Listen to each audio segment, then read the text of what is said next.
Dear students, today we will talk about chemical reactivity. All the elements in the periodic table are not chemically reactive. यानी कि जो जितने भी elements हैं periodic table में, all the elements जितने भी हैं are not chemically equally reactive. एक जैसे रिएक्टिविटी नहीं होती है। कोई बहुत फास्टली रिएक्ट करता है, जैसे आपने मेटल्स और नॉन मेटल्स में जब प्रॉपर्टीज पढ़ी थी तो आपने देखा था कि कुछ मेटल्स कितने जल्दी रिएक्ट करते हैं, कुछ नहीं भी करते हैं, इस तरीके से। तो जो केमिकल रिएक्टिविटी है एलिमेंट की, वो डिपेंड करती है, chemical reactivity depends on it's, किसी भी एलिमेंट की किस पे डिपेंड करेगी, उसकी जो पोजीशन है पीरियोडिक टेबल में। Chemical reactivity of an element depends upon the position of the element in the periodic table. और हमें ये पता है कि जो पोजीशन होती है एलिमेंट्स की पीरियोडिक टेबल में, वो किस चीज़ पे डिपेंड करती हैं, which depends on its electronic configuration. वो इलेक्ट्रॉनिक कन्फिग्रेशन पर डिपेंड करती है। Now we will talk about variation of a chemical reactivity in a period में डिस्कस करते हैं। तो केमिकल रिएक्टिविटी जो है एलिमेंट्स की, chemical reactivity of elements first decreases and then increases. उसके बाद वो क्या होती है, बढ़ती है पीरियड के अंदर। यानी जब हम लेफ्ट टू राइट मूव करेंगे पीरियड के अंदर, तो एलिमेंट की जो केमिकल रिएक्टिविटी है पहले डिक्रीज होएगी फिर बढ़ेगी। ऐसा क्यों है? It is due to tendency of an element, it is due to tendency of an element to lose or gain electrons. कैसे? For example I am taking example of third period. Third period में हमारे पास कौन कौन से elements होते हैं? सबसे पहले जो है फर्स्ट ग्रुप से शुरू करते हैं तो सोडियम होता है, फिर magnesium, aluminium, silicon, phosphorus, sulphur, chlorine, argon. इसके अंदर जब आप देखेंगे तो जो वैलेंस इलेक्ट्रॉन्स हैं, आप सभी को पता है, सोडियम में 1 प्रेजेंट है, मैग्नीशियम में 2, एल्यूमिनियम में 3, सिलिकॉन में 4, फॉस्फोरस 5, सल्फर 6, क्लोरीन 7, आर्गन 8। और जब हम केमिकल रिएक्टिविटी की बात करेंगे तो केमिकल रिएक्टिविटी में मैंने क्या कहा, आप देखेंगे सोडियम जो है वेरी रिएक्टिव, बहुत ही रिएक्टिव है, वेरी रिएक्टिव। मैग्नीशियम की को जाएंगे तो it is less reactive than sodium. क्यों? Because it is much easier to lose 1 electron than 2 electron. 2 electron को लूज करना थोड़ा सा मुश्किल होता है क्योंकि energy is required more in comparison to 1। Similarly when we talk about aluminium, it is still less reactive, ये और भी लेस रिएक्टिव हो जाता है क्योंकि 3 इलेक्ट्रॉन को लूज करना again needs more energy than 2 electrons. Silicon least reactive है आपका, इसीलिए ये ना तो इलेक्ट्रॉन को लूज करता है नहीं गेन करता है, because it is against the energy concentration. हम जब 5th पे इलेक्ट्रॉन पे जाएंगे, यानी कि यहाँ पर जब फॉस्फोरस पे जाएंगे जिसके पास 5 इलेक्ट्रॉन है वैलेंस, तो हमने यहां से यहां तक क्या देखा, केमिकल रिएक्टिविटी जो है इट डिक्रीजेस, वो डिक्रीज हो रही है। अब यहां से हम देखते हैं फॉस्फोरस को 3 इलेक्ट्रॉन चाहिए अपना आउटरमोस्ट शेल कंप्लीट करने के लिए, तो इट गेन्स, क्योंकि 5 को बाहर निकालना ऑलमोस्ट इम्पॉसिबल है, तो इसलिए 3 इलेक्ट्रॉन को गेन करने की कोशिश करेगा, तो it becomes quite reactive.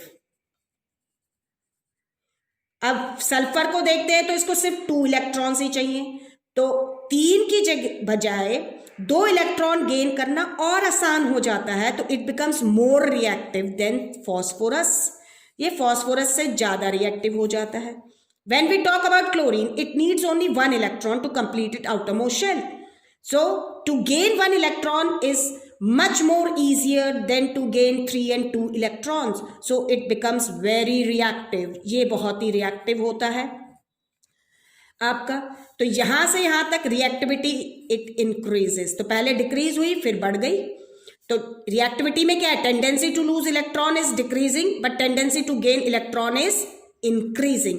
And when we talk about argon, it is unreactive. Unreactive इसलिए है क्योंकि its outermost shell is completely filled होता है इसका outermost shell।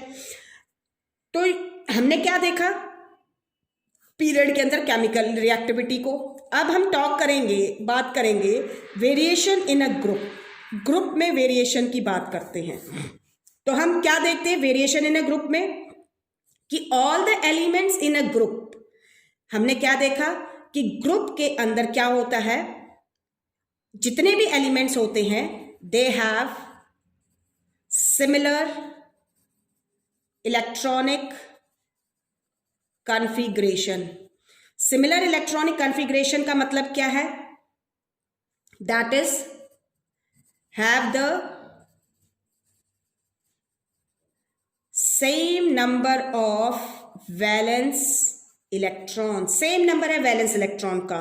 तो इसका मतलब क्या हुआ, therefore all elements of a group show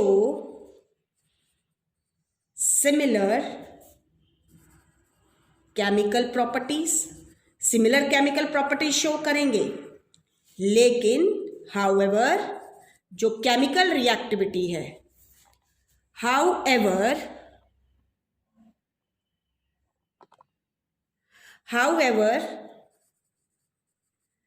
chemical reactivity of elements varies gradually, vary करती है gradually in a group also, group में वेरी करेगी। अब हम रिएक्टिविटी की बात करते हैं, reactivity of metals in a group. सबसे पहले हम बात कर रहे हैं reactivity of metals in a group में। तो हम ग्रुप में जब देखते हैं in a group, the chemical reactivity of metals, chemical reactivity of metals in a group वो क्या होती है, it increases from top to bottom. क्यों होता है ऐसा, क्योंकि हमने देख रखा है because the reactivity of metal, जो मेटल्स की रिएक्टिविटी है वो किस चीज पे डिपेंड करती है, reactivity of metals depends upon the tendency to lose electrons, इस पे, and tendency to lose electrons increases as we move down in a group. Group में जब हम मूव करते हैं तो इलेक्ट्रॉन लूज करने की टेंडेंसी बढ़ती है due to increase in this atomic size of the element, क्योंकि एटॉमिक साइज जो है एलिमेंट का बढ़ता है। साइज बढ़ने से क्या होता है, due to increase in size, due to increase in size of atoms, जो वैलेंस इलेक्ट्रॉन होते हैं, the valence electrons of metal, जो वैलेंस इलेक्ट्रॉन है मेटल के वो क्या करेंगे, the valence electrons of metal atom, metal का जो एटम है उसके वैलेंस इलेक्ट्रॉन है जो पार्टिसिपेट करते हैं किसमें, which take part in chemical reactions, जो केमिकल रिएक्शंस में पार्टिसिपेट करेंगे, become more and more far away from the nucleus, वो न्यूक्लियस से उतनी ही दूर चले जाते हैं, एंड उससे क्या होता है, कैन बी रिमूव्ड इजिली, और हम उन्हें आसानी से क्या कर सकते हैं, रिमूव कर सकते हैं। Hence the reactivity, chemical reactivity of metals increases in a group. हम बात करेंगे अब reactivity of non metals in a group, group में नॉन मेटल्स की रिएक्टिविटी को। तो जो केमिकल रिएक्टिविटी होती है नॉन मेटल्स की ग्रुप के अंदर, वो क्या होती है, डिक्रीज होती है, decreases from top to bottom. और नॉन मेटल्स की जो रिएक्टिविटी होती है वो किस चीज पर डिपेंड करती है, डिपेंड्स अपॉन द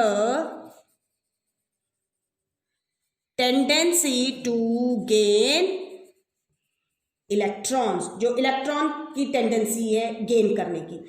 और जो टेंडेंसी टू गेन इलेक्ट्रॉन है किसी भी एलिमेंट की ग्रुप के अंदर, वो क्या हो जाती है, डिक्रीज कर जाती है। Tendency to gain electrons of an element decreases as we move down in the group due to increase in their atomic size, क्योंकि एटॉमिक साइज बढ़ जाता है। अब एटॉमिक साइज बढ़ने से क्या होता है, due to increase in atomic size of atom, क्या हो रहा है, the nucleus of atom goes more and more deep inside it, and hence, और क्या होता है उससे, एंड हेंस इट्स अट्रैक्शन, जो उसकी अट्रैक्शन है, nuclear attraction on outermost shell electron, वो क्या हो जाएगी, कम हो जाएगी। तो इनकमिंग इलेक्ट्रॉन्स के लिए भी वो क्या हो जाती है, रिड्यूस हो जाती है। And hence it's attraction for the incoming electrons decreases, resulting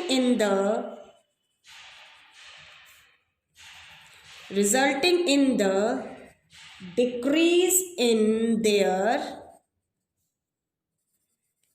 chemical reactivity, और chemical reactivity decrease हो जाती है।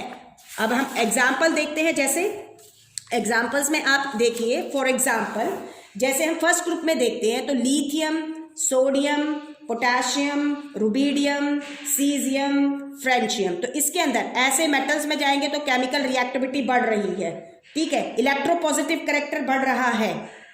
जब हम ऐसे मूव कर रहे हैं तो क्या क्या हो रहा है, इलेक्ट्रो पॉजिटिव कैरेक्टर जो है इंक्रीज हो रहा है, ठीक है, और क्या हो रहा है, केमिकल रिएक्टिविटी इंक्रीज करती है। तो हमारा सबसे लीस्ट रिएक्टिव मेटल है lithium, and most reactive metal है आपका फ्रेंशियम। अब हम ऐसे 17th ग्रुप में जब जाते हैं तो 17th ग्रुप में वी आर हैविंग, हमने अभी क्या देखा कि most reactive and least reactive में, ठीक है, least reactive element lithium, most reactive francium, क्योंकि इलेक्ट्रोपॉजिटिव।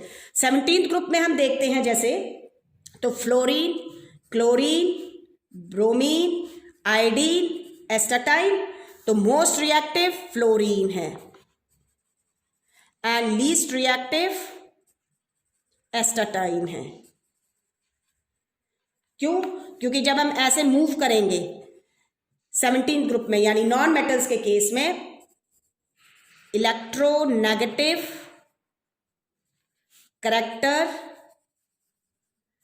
यानी कि केमिकल रिएक्टिविटी क्या हो रही है, डिक्रीजेस, वो डिक्रीज कर हो रही है। तो this is about your chemical reactivity. Now we talk about nature of oxides. हम नेचर ऑफ ऑक्साइड्स की बात करते हैं तो हमें पता है, वी नो दैट मेटल्स जो होते हैं, हमने पढ़ा है अभी मेटल्स एंड नॉन मेटल्स का चैप्टर, दे फॉर्म बेसिक और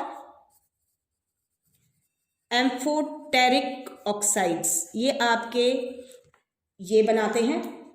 और जो इसके अंदर क्या होता है, मोर द मेटालिक करेक्टर, यानी more higher the tendency to lose electron, more metallic the character, the higher will be the basic nature, वो बेसिक नेचर उतना ही ज्यादा हो जाएगा किसका, ऑफ द ऑक्साइड्स। और हम क्या कह सकते हैं कि मोर मेटालिक करेक्टर है तो means higher will be the basic nature of the oxide. हमें ये पता है कि जो नॉन मेटल्स होते हैं दे फॉर्म एसिडिक और न्यूट्रल ऑक्साइड्स। तो इसमें क्या है, more the non metallic character, जितना ज्यादा नॉन मेटालिक करेक्टर यानी कि टेंडेंसी टू गेन इलेक्ट्रॉन होएगा, the higher will be the acidic character of the oxides. जो ऑक्साइड होएगा उसका उतना ही हायर क्या हो जाएगा, एसिडिक करेक्टर हो जाएगा। Now we will talk about nature of oxides, इनकी वेरिएशन इन अ पीरियड। हम बात करेंगे variation in a period, period में कैसे वेरी कर रहे हैं। तो when we move across the period from left to right, तो हम क्या देखते हैं, द मेटालिक, जो मेटालिक करेक्टर है वो डिक्रीज होता है, decreases, and non metallic character, जो नॉन मेटालिक करेक्टर है वो क्या हो जाएगा, वो इंक्रीज कर जाएगा, इंक्रीजेस। इसका मतलब क्या हुआ, हेंस द बेसिक, जो बेसिक नेचर है, hence the basic nature of the oxide, जो बेसिक नेचर है ऑक्साइड का वो डिक्रीज हो रहा है, डिक्रीजेस। एंड जो एसिडिक नेचर है, and acidic nature of oxides, जो एसिडिक नेचर है ऑक्साइड्स का वो क्या हो रहा है, इंक्रीज हो रहा है, वो इंक्रीज होता है। Again I am taking example of third period, third period का एक एग्जांपल ले रही हूं फिर से। हमारे पास सोडियम है, सोडियम का ऑक्साइड जो होता है वो Na2O होता है, ठीक है। मैग्नीशियम जो ऑक्साइड बनाता है, मैग्नीशियम ऑक्साइड MgO, ऐसे एल्यूमिनियम का oxide, aluminium oxide, silicon oxide, phosphorus oxide, फिर आपका फॉस्फोरस के बाद सल्फर का ऑक्साइड और क्लोरीन का ऑक्साइड, ये आपके ऑक्साइड्स हैं। तो अगर हम इनको देखेंगे तो आपका जो सोडियम का ऑक्साइड है, it is highly alkaline in nature, ये हाईली अल्कलाइन होता है, यानी strongly basic in nature. Magnesium comparatively इससे माइल्ड होता है, तो it is mild basic in nature. हम जब एल्यूमिनियम ऑक्साइड की बात करते हैं तो हमने पढ़ा है it is amphoteric in nature, amphoteric oxide है। सिलिकॉन ऑक्साइड पे जाएंगे तो it is slightly somewhat amphoteric सा ही होता है, लेकिन इट स्लाइटली एसिडिक नेचर आ जाता है, we call it weakly acidic. जब हम फॉस्फोरस ऑक्साइड की बात करेंगे तो ये मॉडरेटली एसिडिक है, मॉडरेटली एसिडिक होता है। सल्फर के में जाएंगे तो इट इज स्ट्रांगली एसिडिक, ये स्ट्रांगली एसिडिक है। और जब हम क्लोरीन ऑक्साइड की बात करेंगे तो it is very strongly, highly strongly होता है ये, एसिडिक इन नेचर। तो like this basic nature is decreasing, acidic nature is increasing. Second period का भी देख लेते हैं एक बार। सेकेंड पीरियड में देखिए लिथियम ऑक्साइड है, तो comparatively it is a weekly basic, sodium के कंपैरिजन में वीकली बेसिक है। जब बेरिलियम ऑक्साइड की बात करेंगे तो ये एम्फोटेरिक हो जाता है। हम बोरॉन ऑक्साइड की बात करेंगे B2O3 तो it is feebly acidic, acidic nature आ गया। कार्बन डाइऑक्साइड वीकली एसिडिक होता है क्योंकि कार्बोनिक एसिड बनता है। N2O5 पे जाओगे तो it becomes acidic in nature. ये एसिडिक नेचर वीकली से ऐसे धीरे धीरे एसिडिक नेचर बढ़ता जा रहा है as we move in a period. Now we will talk about variation in a group. हम वेरिएशन इन अ ग्रुप की बात कर रहे हैं।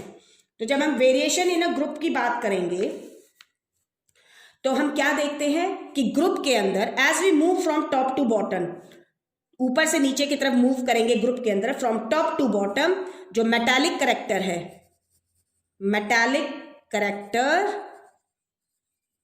इंक्रीजेस। अभी वो क्या होएगा, बढ़ जाएगा। तो मेटालिक करेक्टर बढ़ता है तो हेंस उससे क्या होएगा, the nature of oxides becomes more and more basic। वो उतना ही बेसिक हो जाएगा जैसे सोडियम ऑक्साइड जो है, जब हम कंपेयर करते हैं पोटेशियम ऑक्साइड से तो potassium oxide is more basic. ऐसे ही मैग्नीशियम ऑक्साइड और कैल्शियम ऑक्साइड को कंपेयर करोगे तो calcium oxide is more basic in nature.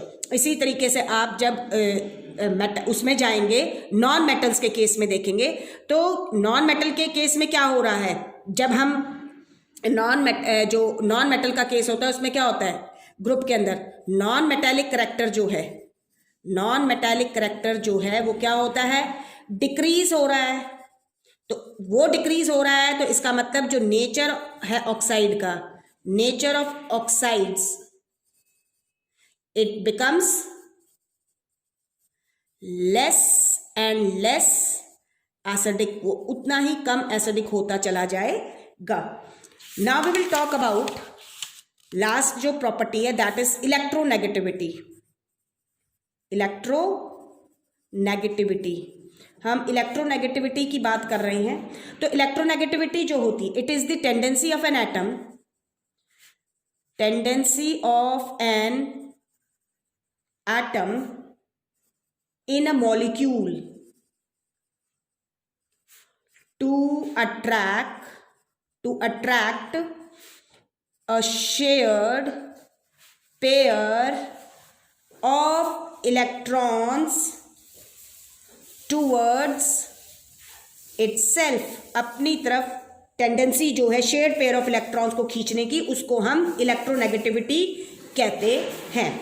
अब हम इसकी वेरिएशन देखते हैं, variation in a period. Period में क्या वेरिएशन है, तो वेरिएशन इन पीरियड में देखेंगे तो when we move in a period from left to right, left to right हम जब मूव करते हैं पीरियड के अंदर तो जो इलेक्ट्रोनेगेटिविटी है, इलेक्ट्रोनेगेटिविटी इंक्रीजेस, वो बढ़ती है। क्यों बढ़ती है, due to decrease in atomic radii, क्योंकि एटॉमिक रेडियाई घटता है, and increase in nuclear charge, nuclear charge जो है वो बढ़ता है। तो shared pair of electron strongly held हो जाते हैं। तो क्या होता है, the shared pair of electron is more strongly attracted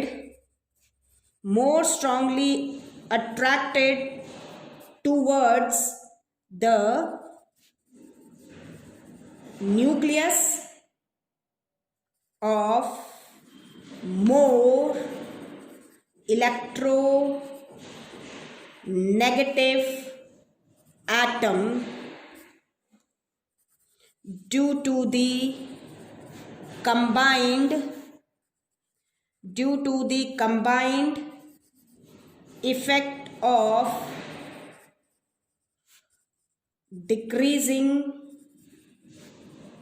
atomic size and increasing nuclear charge। और हम जब वेरिएशन इन अ ग्रुप की बात करेंगे, जब हम ग्रुप में वेरिएशन को देखते हैं तो on moving down the group electronegativity वो क्या होती है, डिक्रीजेस, वो डिक्रीज हो जाती है due to increase in atomic size या एटॉमिक रेडियाई। तो जो टेंडेंसी है, the tendency of an atom to attract the shared pair of electrons वो क्या हो रहा है, डिक्रीज कर रहा है, decreases due to increasing distance between nucleus and valence electron. अगर हम हेलोजेंस में देखेंगे तो fluorine is highly electronegative element, fluorine, फिर क्लोरीन, फिर ब्रोमीन, फिर आयोडीन होता है और फिर एस्टाटाइन होता है। तो this is all about the chemical atomic properties and their variations in a group and a period. जो ग्रुप और पीरियड में हमने पढ़ा है, तो हमने जो पढ़ा है, आई एम रिपीटिंग अगेन, हमने जो प्रॉपर्टीज पढ़ी हैं ग्रुप में, ध्यान दीजिए, हमने ग्रुप के अंदर जो प्रॉपर्टीज पढ़ी हैं हम एक बार उसको देख लेते हैं। ग्रुप में हमने सबसे पहले देखा था वैलेंसी को देखा था या वैलेंस इलेक्ट्रॉन को। तो वेरिएशन क्या था ग्रुप के अंदर, इट रिमेन्स सेम, वो सेम रहती है, ठीक है। हमने पढ़ा था एटॉमिक साइज। तो एटॉमिक साइज में हमने क्या देखा था कि एटॉमिक साइज ग्रुप के अंदर बढ़ता है, इंक्रीजेस। हमने पढ़ा था metallic character and non metallic character. तो ग्रुप के अंदर मेटालिक करैक्टर तो बढ़ता है और जो नॉन मेटालिक करैक्टर होता है वो घटता है, डिक्रीजेस, ठीक है। हमने पढ़ा नेचर ऑफ ऑक्साइड्स, हमने नेचर ऑफ ऑक्साइड्स पढ़े। तो ग्रुप के अंदर नेचर ऑफ ऑक्साइड्स जो होते हैं, आपने क्या देखा था ग्रुप में नेचर जो है ऑक्साइड्स का, बेसिक ऑक्साइड्स का नेचर तो क्या होता है, वो इंक्रीज होता है, ठीक है। लेकिन जो एसिडिक ऑक्साइड्स हैं उनका नेचर हमने क्या देखा, अभी डिस्कस किया है, वो घटता है। हमने प्रॉपर्टी पढ़ी केमिकल रिएक्टिविटी, हमने केमिकल रिएक्टिविटी पढ़ा किसकी, ऑफ मेटल्स की। तो मेटल्स के केस में ग्रुप के अंदर केमिकल रिएक्टिविटी जो है वो इंक्रीजेस, बढ़ती है। और chemical reactivity of non metals की जब हम बात करते हैं तो वो क्या हो रही थी, घट रही थी, डिक्रीजेस, वो डिक्रीज होती है। हमने ग्रुप के अंदर एटॉमिक नंबर्स भी देखे। तो ग्रुप में एटॉमिक नंबर्स जो हैं हमने क्या देखा, ग्रुप के अंदर एज वी मूव डाउन वो भी बढ़ते हैं, इंक्रीजेस। तो हमने और केमिकल रिएक्टिविटी हो गई, nature of oxide, atomic size, valency, ये सारी की सारी जो है करेक्टरिस्टिक्स वो देखी। फाइस अब पीरियड में हमने क्या क्या पढ़ा है, पीरियड में भी सेम यही चीजें हैं। नंबर 1 वैलेंसी हमने पढ़ी थी। तो वैलेंसी के केस में क्या था कि सबसे पहले आपकी जो वैलेंसी थी वो क्या हो रही थी, फर्स्ट इंक्रीजेस पीरियड के अंदर जब हम मूव करते हैं, एंड देन डिक्रीजेस, वो घट रही थी। उसके बाद हमने सेकेंड प्रॉपर्टी एटॉमिक साइज देखा। तो हमने एटॉमिक साइज में क्या देखा कि एटॉमिक साइज के अंदर, पीरियड के अंदर एटॉमिक साइज जो होता है वो क्या होता है, डिक्रीज होता है अप टू 17th ग्रुप मैंने कहा था। और इनर्ट गैसेस का हैलोजेंस के कंपैरिजन में बढ़ा रहता है। एटॉमिक नंबर भी हमने क्या देखे हैं, एटॉमिक नंबर जो होते हैं they also increases by 1 unit, period में 1 यूनिट से इंक्रीज होते हैं, और आपके जो ग्रुप के अंदर हैं वो आपको मैंने मैजिक नंबर्स बताए थे उसके हिसाब से बढ़ते हैं। एटॉमिक नंबर के बाद है मेटालिक करैक्टर। आपका मेटालिक करैक्टर जो होता है पीरियड के अंदर वो घटता है, डिक्रीजेस होता है, ठीक है। और जो नॉन मेटालिक करैक्टर होता है, नॉन मेटालिक करैक्टर जो है, नॉन मेटालिक करैक्टर जो है वो बढ़ता है। हमने पढ़ा नेचर ऑफ ऑक्साइड्स।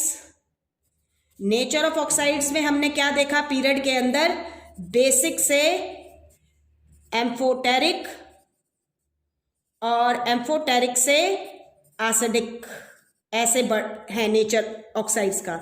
हमने इसके बाद केमिकल रिएक्टिविटी देखी मेटल्स और नॉन मेटल्स की।